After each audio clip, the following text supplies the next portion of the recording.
You ask Tiger to solve. This deals with linear equations with one unknown. The final result is t equals 2. Let's solve it step by step.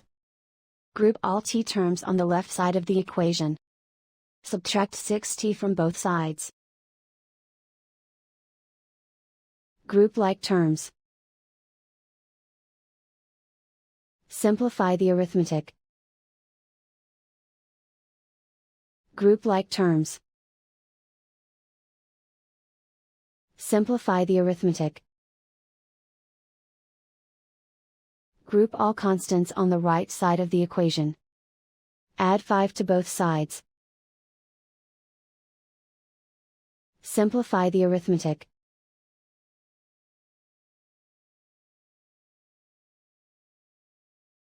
Isolate the t.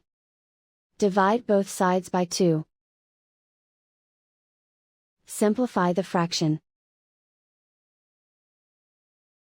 Find the greatest common factor of the numerator and denominator.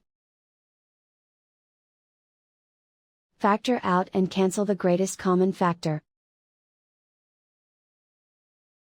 And so the final result is t equals 2.